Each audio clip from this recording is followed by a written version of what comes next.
estudante do nono ano, seja bem-vindo à nossa terceira aula de matemática.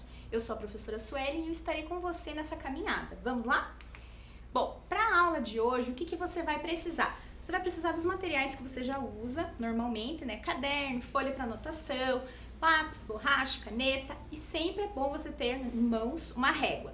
Importante, deixa o seu caderno separado por componente curricular, tá? Uma dica bem legal você deixar tudo organizadinho e separado. Os materiais de língua portuguesa, os materiais de matemática, de história, geografia, ciências e assim por diante, tá bom? Muito bem, vamos ver rapidinho o que a gente estudou na última aula e daí a gente já começa mesmo para valer com a aula de hoje. Bom, na aula passada nós estudamos um pouquinho sobre notação científica. Para escrever um número em notação científica, a gente vai abreviar a escrita. A gente tem um número com muitos algarismos e a gente quer escrever com uma quantidade reduzida de algarismos. Como que a gente faz isso? Bom, a gente utiliza aquela regrinha que tem ali. Então, a gente escreve o número na forma A vezes 10 elevado a n, sendo A um número maior ou igual a 1 e menor que 10, e o n um número inteiro, sendo ou positivo ou negativo, tá? Tenho dois exemplos ali só para a gente lembrar como que faz essa transformação da linguagem, dando o número como ele está, para a notação científica. Então, olha só, 42 mil, onde que fica a vírgula imaginária ali do 42 mil? A gente tem uma vírgula aqui no finalzinho, vejam só. Essa vírgula não é obrigatório escrever, então eu coloquei ela ali para você visualizar onde ela está.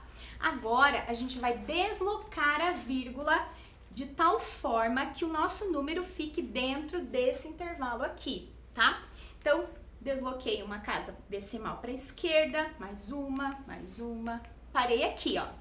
Se eu paro a vírgula ali entre o 4 e o 2, eu fico com 4,2, ou 4 inteiros e 2 décimos. Tá dentro do intervalinho aqui? Sim, então eu posso deixar o número dessa maneira.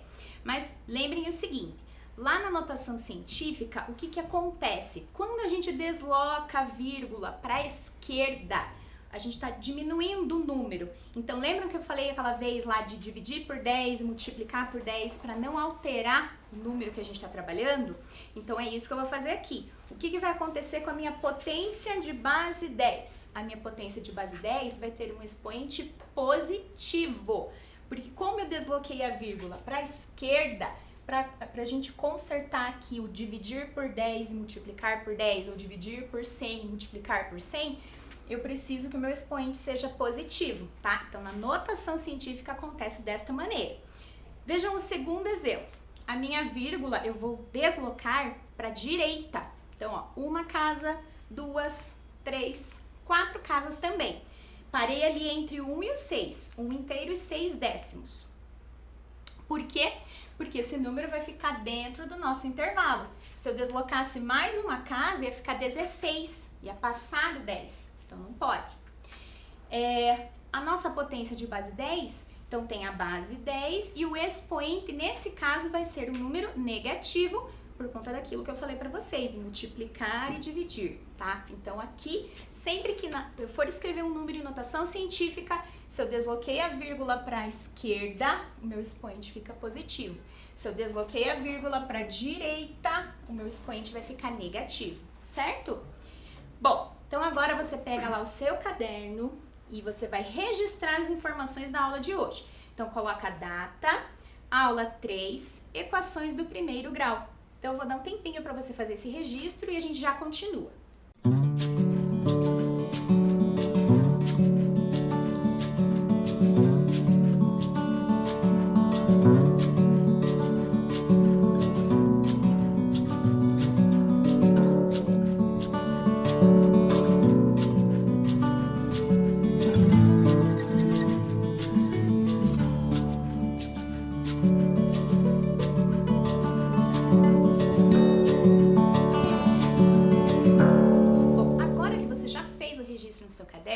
Vamos então para o nosso primeiro desafio da aula. E vamos combinar o seguinte, em alguns momentos você vai deixar o teu caderno de ladinho e vai prestar atenção no que eu estou fazendo aqui.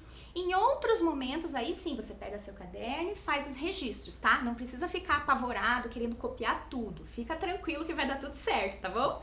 Então vamos lá. Esse desafio você já deve ter visto alguma coisa parecida nas redes sociais, alguma mensagem que de repente você já recebeu de algum familiar seu que desafia a gente a descobrir o resultado. Então esse é o desafio das frutas que eu elaborei para você e eu vou te dar um tempinho para você pensar a respeito e a gente já volta.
Conseguiu resolver?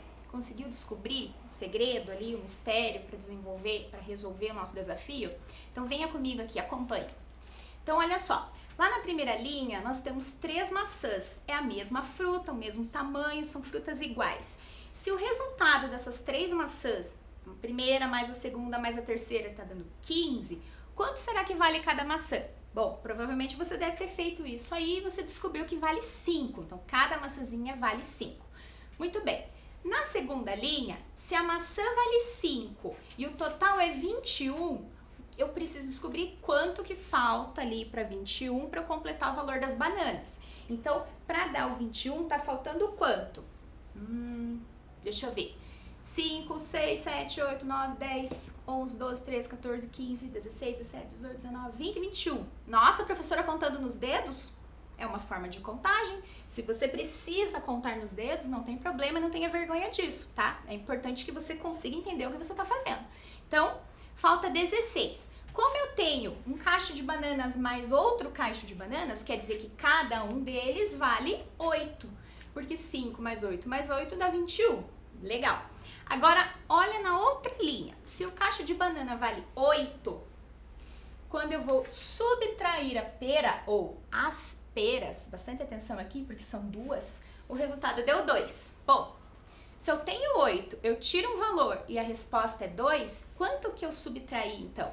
Eu subtraí 6, porque 8 tiro 6, o resultado é 2. Muito bem, agora que chegou a parte fundamental desse desafio.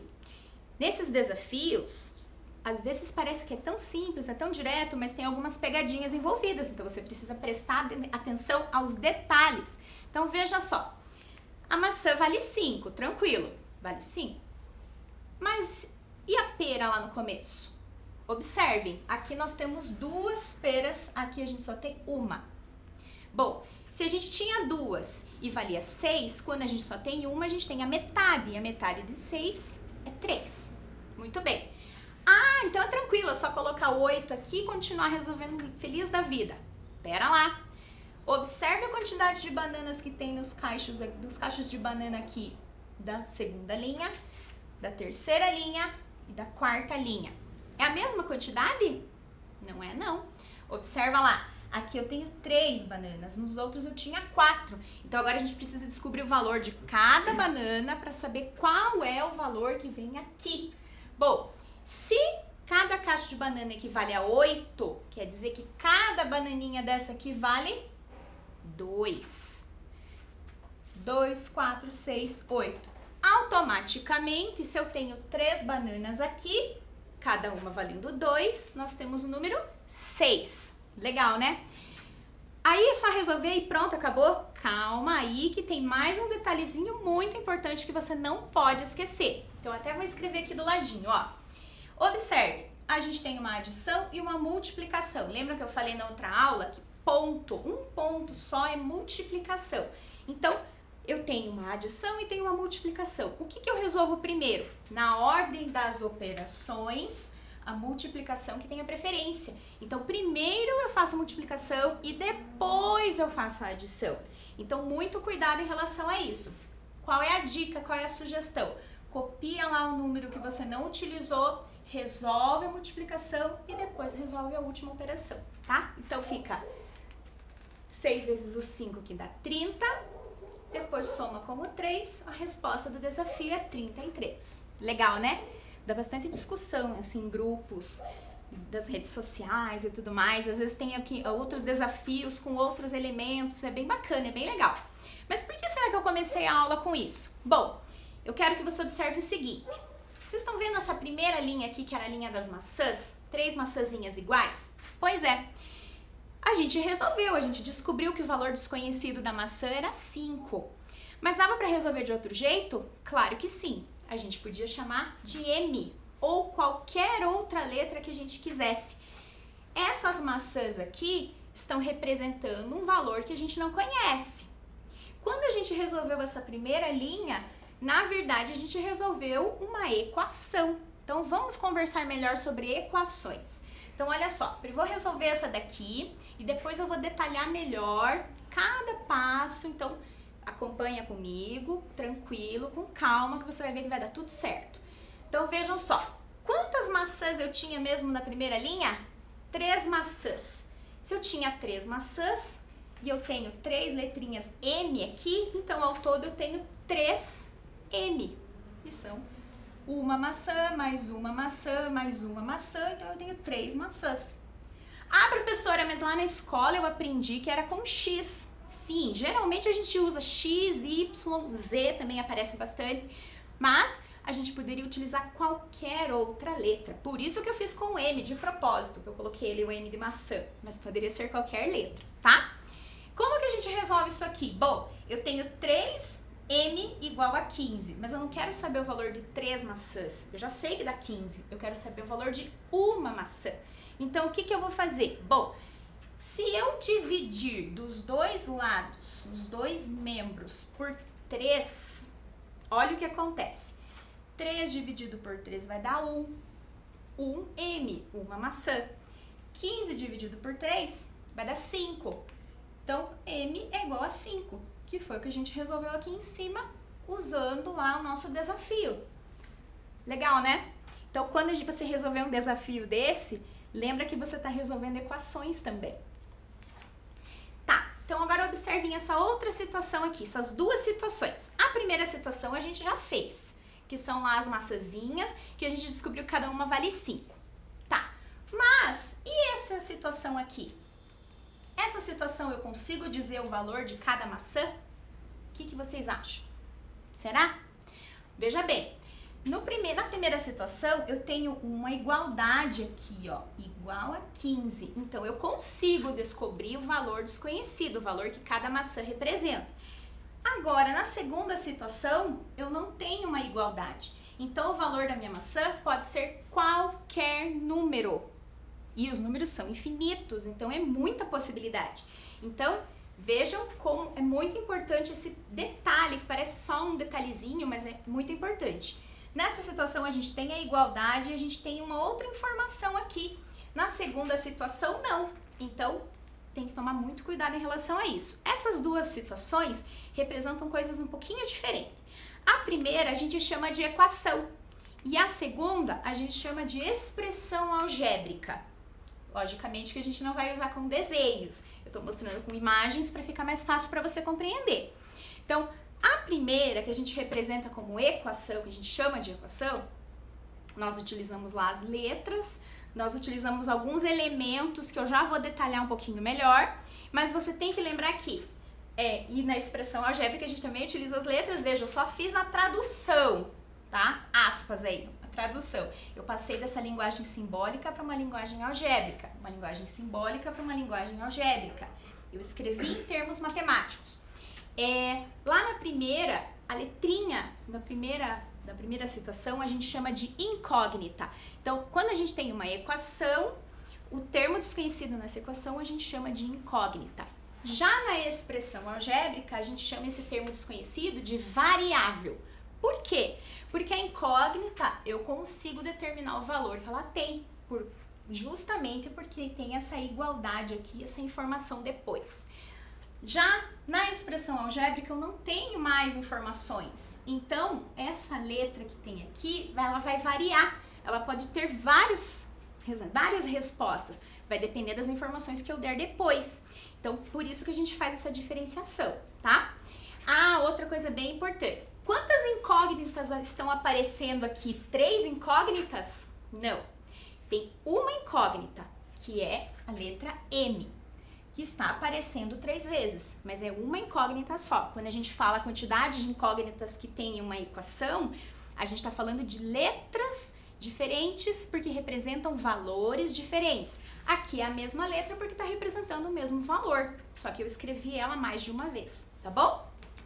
Muito bem, então quais são os elementos que tem que ter numa sentença para que ela seja considerada equação? Bom, para ser equação a gente precisa ter a igualdade, o sinal de igual, a gente precisa ter elementos antes do igual, que nós chamamos de primeiro membro. Nós precisamos ter também elementos depois do igual, que nós chamamos de segundo membro. E a gente também precisa ter pelo menos uma incógnita.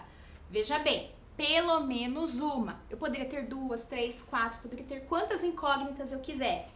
Poderia ter expoente aqui na incógnita também. Nós vamos conversar um pouquinho sobre isso. Então, pelo menos uma incógnita. No meu exercício aqui, no meu exemplo, eu tenho uma incógnita. Tá aparecendo 2x aqui, tá aparecendo x aqui, mas na verdade é o mesmo valor desconhecido que está sendo representado, tá? Tenho lá o primeiro membro, que é todo mundo que está antes do igual, o segundo membro, que é todo mundo que está depois, e a igualdade, certo? Muito bem.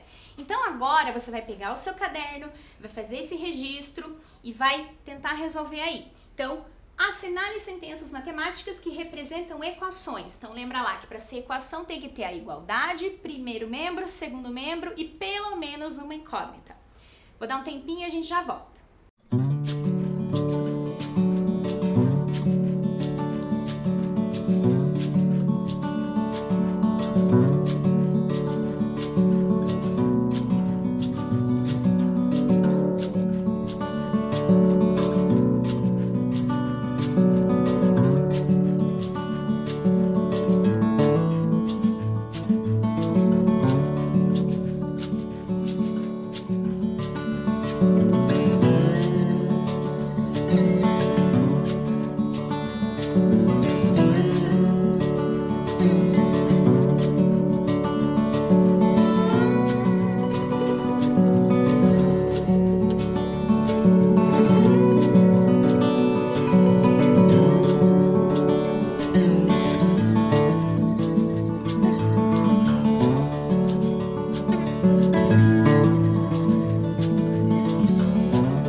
Conseguiu resolver?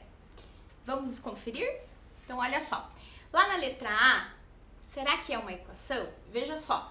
Eu tenho ali uma incógnita, mas eu não tenho igualdade. Então, se eu não tenho igualdade, eu não vou ter o primeiro e o segundo membro. Então, a letra A não marca, a letra A não é equação.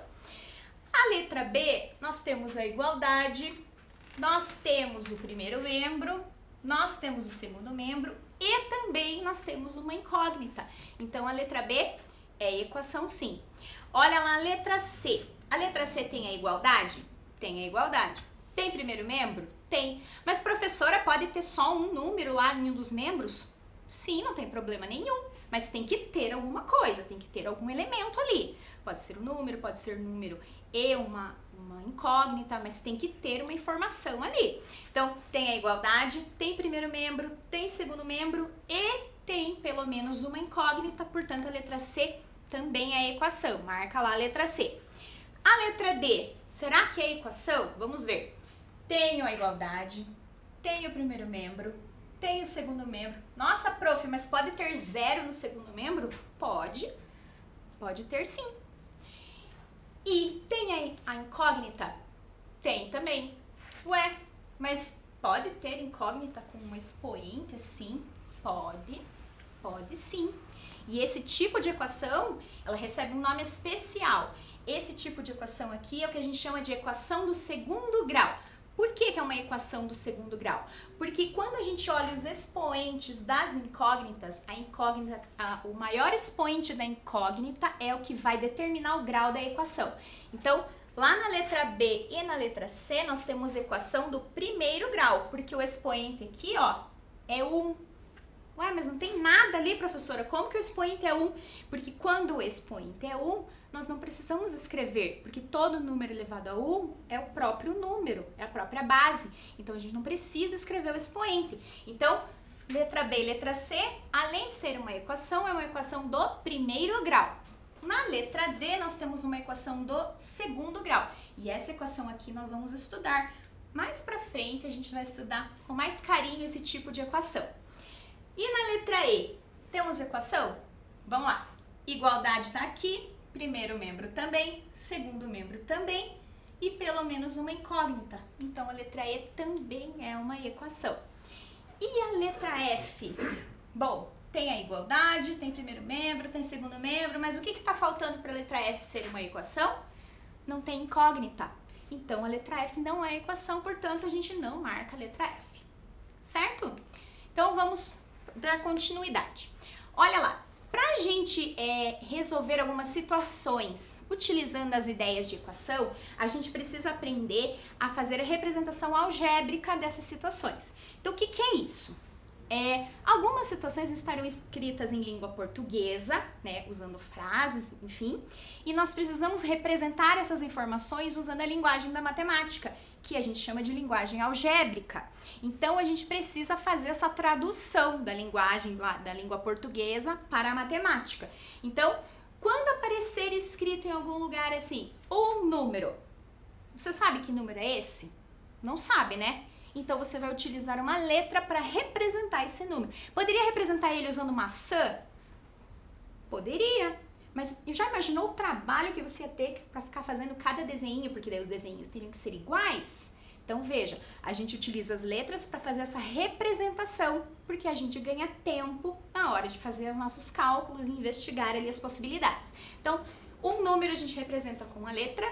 Aqui eu coloquei X, mas poderia ser qualquer outra. Se tiver escrito o dobro de um número, bom, o que é o dobro de alguma coisa? Se eu tivesse o número 5, o dobro do 5 é 10. Se eu tivesse 10, o dobro do 10 é 20. O dobro de alguma coisa é multiplicar por 2 essa coisa.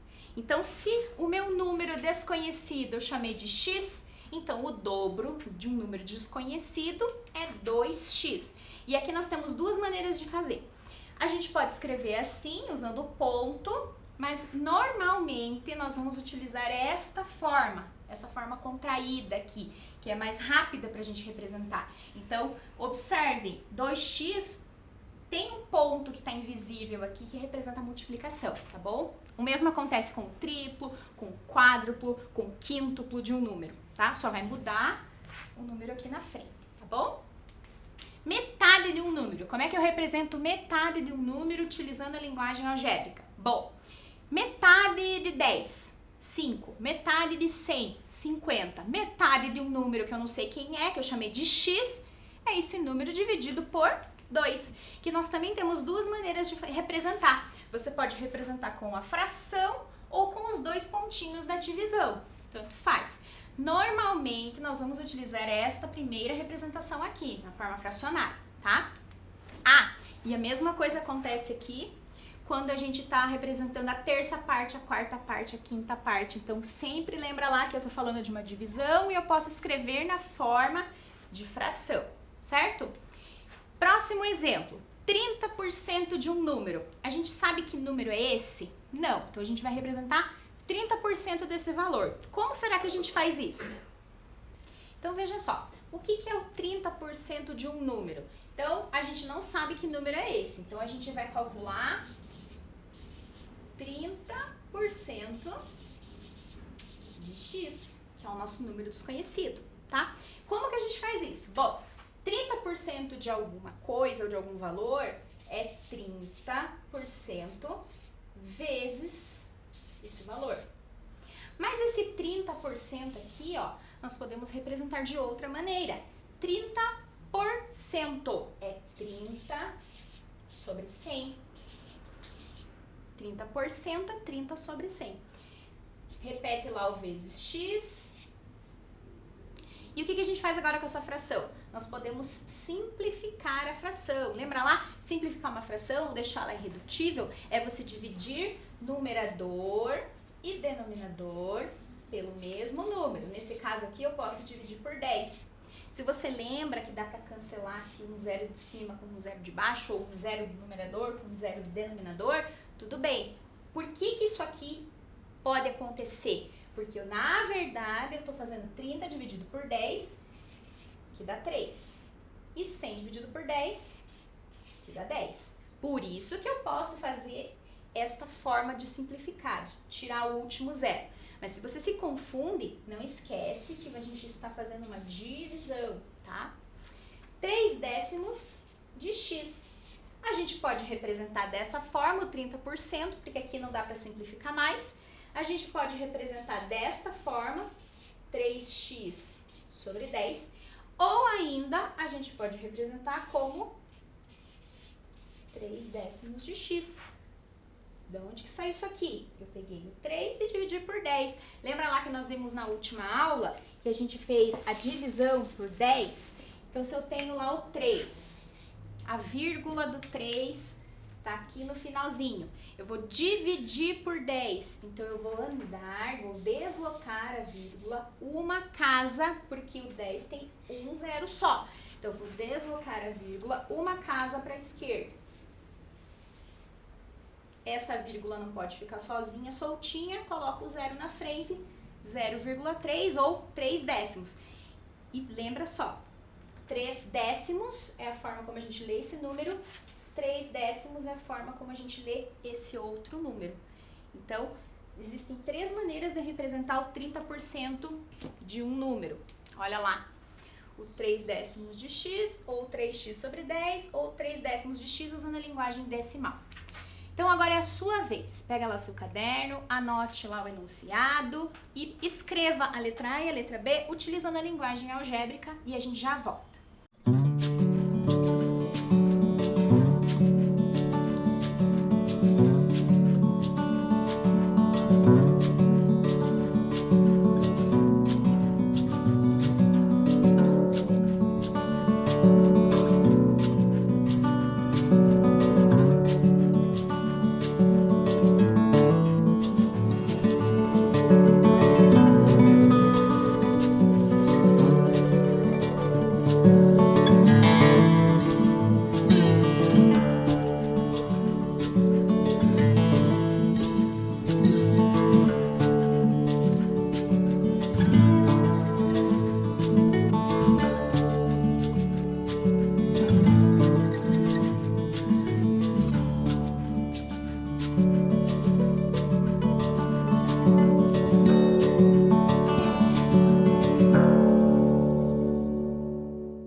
E então, conseguiu fazer? Conseguiu escrever lá da linguagem que eu estava ou representando com imagens ou em língua portuguesa? Conseguiu traduzir para a linguagem algébrica? Vamos lá? Então, olha só. No meu enunciado, vou ler mais uma vez para você. Represente algebricamente as situações a seguir. Use y para indicar o valor desconhecido. Então, cada situação eu vou usar o y para representar. Eu não vou mais usar x ou a letra que eu gosto mais de utilizar, porque o enunciado diz que é para usar y, tá bom? Bom, lá na letra A eu tenho uma cereja mais uma cereja. Então eu tenho duas cerejas. Como que eu posso representar isso algebricamente? No lugar da cerejinha eu posso colocar o y. Então eu posso escrever como y mais y ou 2y, que é duas vezes a quantidade y, ok? E na letra B, o triplo de um número. Triplo é 3 vezes essa quantidade. Então, triplo de um número que eu chamei de y, que é o nosso valor desconhecido, 3y. Lembra lá que eu falei? A gente tem um ponto aqui, mas nós não vamos utilizar, a gente vai suprimir essa escrita, deixar ela mais limpa, com menos informações. Então, por isso que a gente não põe aquele ponto, mas é uma multiplicação, certo? Então, vamos para uma problematização? Vamos ver como é que a gente resolve, então, algumas situações problema utilizando a linguagem das equações? Então, acompanhe a leitura aqui comigo. Qual é a idade atual de Júlia se daqui a 8 anos ela terá 31 anos? Tá. Como que a gente vai fazer isso utilizando, então, a linguagem das equações? Então, dica, leia o problema. Leia mais de uma vez o problema, tá? Fez a leitura? Vai sublinhando lá as informações-chave do problema, elas que te dão indícios do que você precisa fazer. Depois, faça uma listinha dessas informações que você vai organizando melhor a sua cabeça e as ideias para você descobrir alguma forma de resolução. E lembra que não tem um jeito específico de resolver as situações problema. Existem várias formas de resolver uma situação problema. Eu vou mostrar uma maneira, utilizando a equação. Mas você poderia investigar e descobrir outras formas de resolução. Esse que é o legal da matemática. Então, olha só. Qual é a idade atual de Júlia se daqui a 8 anos ela terá 31 anos? Então, a idade atual de Júlia, a gente sabe? Não, nós não sabemos. É isso que a gente quer descobrir. Então, olha lá. Idade atual de Júlia, eu chamei de X, certo? Qual é outra informação do problema? Se daqui a 8 anos ela terá 31 anos. Então, daqui a 8 anos, então vejam, a idade atual dela é X. Qual será a idade dela daqui a 8 anos? Eu não sei qual é a idade atual. Então, se a idade dela fosse 10, daqui a 8 anos seria 10 mais 8, 18. Se a idade dela fosse 20, daqui a 8 anos seria 20 mais 8, 28. Se a idade dela é X, a idade dela daqui a 8 anos é X mais 8.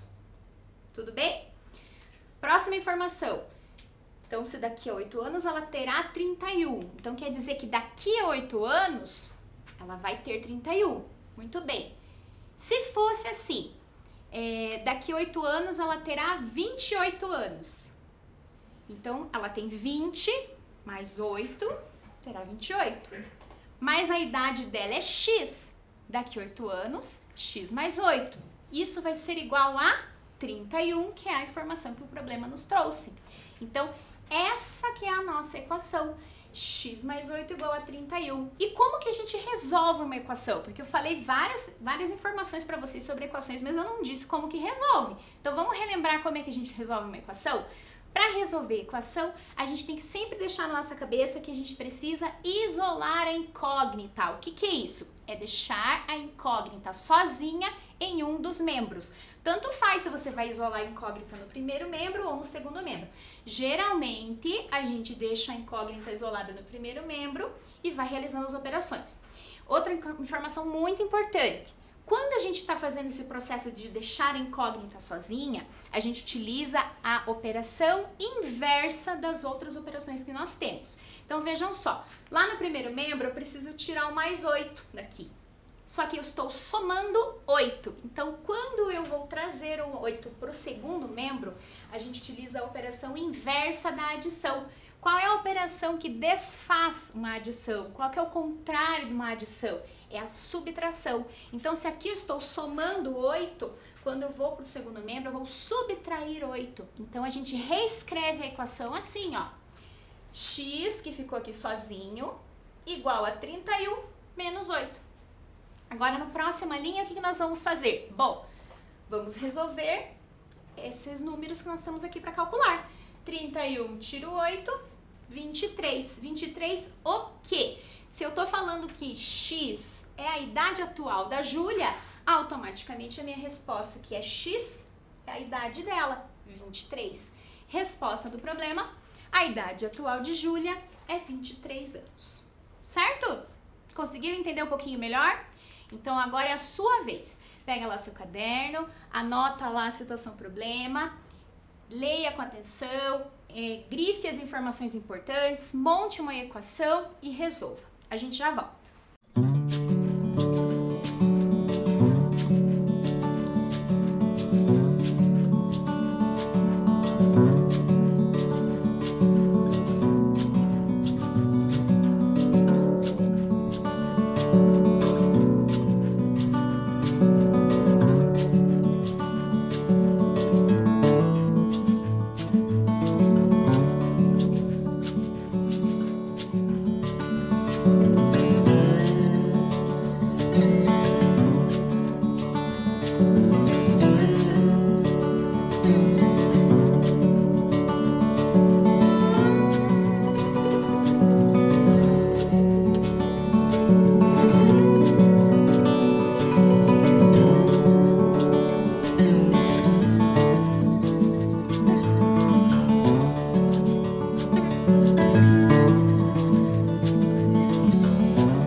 Conseguiu montar a equação? Conseguiu resolver? Vamos conferir? Então acompanhe comigo lá. O dobro de um número mais 15 é igual a 29. Que número é esse? Bom, a gente não sabe qual é o número, então a gente vai chamar ele de x. Poderia ser qualquer outra letra, mas aqui eu coloquei x, ok? O dobro de um número. O dobro de uma quantidade é 2 vezes essa quantidade, então 2x. Qual é o restante da informação que tem lá no nosso enunciado?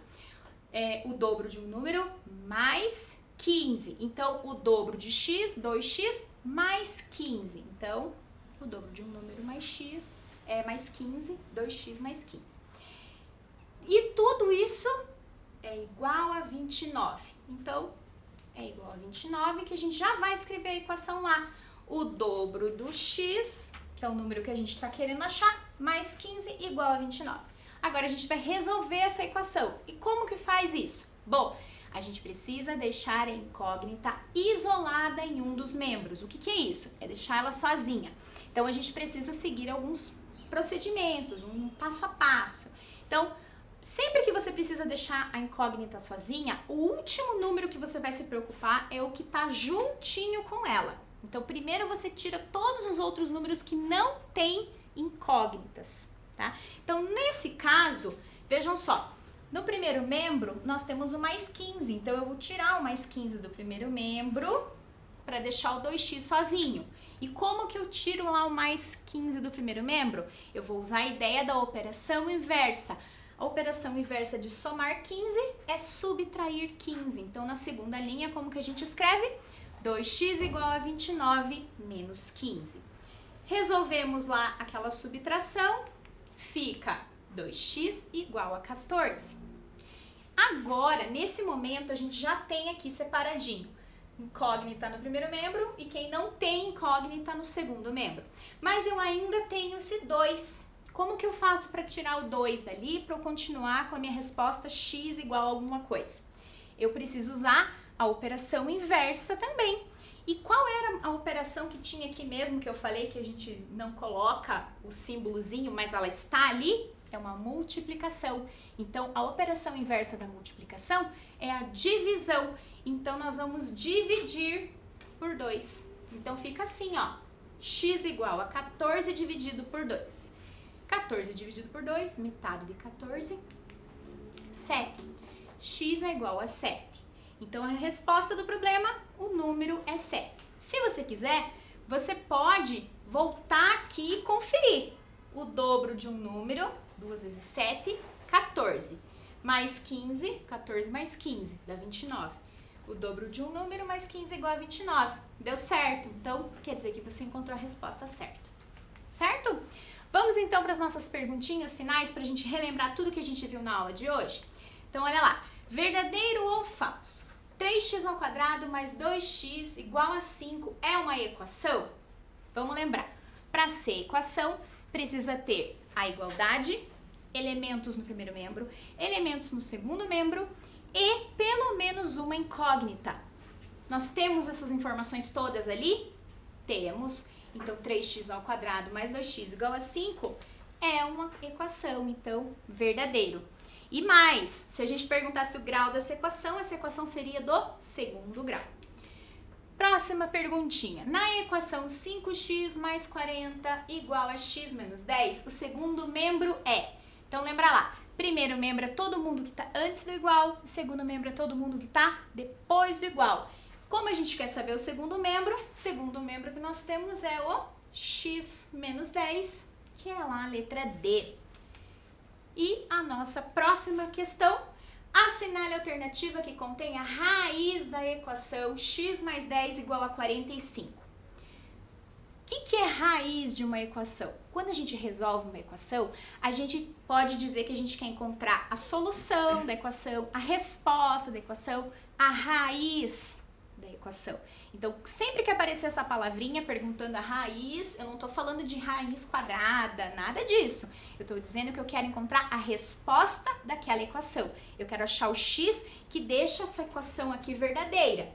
Então, vou te ensinar um outro jeito de resolver quando você está em questões assim de alternativas. Como eu já tenho as respostas aqui, eu posso verificar qual delas que vai dar certo. Então, eu posso fazer o seguinte... Se o x for 25, 25 mais 10 dá 45?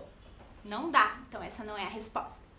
Se o x for 35, 35 mais 10 dá 45? Dá, então essa é a resposta. Então você pode resolver assim, ou você pode resolver com a equação mesmo, resolvendo a equação normalmente. Então, deixa a incógnita sozinha. Mais 10, a gente vai usar a operação inversa, vai ficar menos 10 lá no outro membro. Então, x igual a 45 menos 10. Resolve aqui essa subtração, x igual a 35, que a gente já tinha percebido que ia dar o 35, porque a gente foi olhando direto aqui nas respostas e substituindo lá na equação que a gente tinha. Então, resposta certa é a letra B. O que nós vimos hoje então, pessoal? Hoje a gente estudou um pouquinho mais, para relembrar mesmo o que é uma equação do primeiro grau com uma incógnita. A gente fez algumas situações problema envolvendo a resolução de equação do primeiro grau com uma incógnita. E nós conversamos lá sobre os desafios e que quando a gente resolve aquele desafio, na verdade a gente também está fazendo uma equação, mesmo sem saber que é uma equação. Espero que você tenha gostado da aula, que você tenha entendido um pouquinho mais sobre esse assunto e continue se cuidando, use máscara, álcool gel, de preferência fique em casa e até a próxima aula. Tchau, tchau!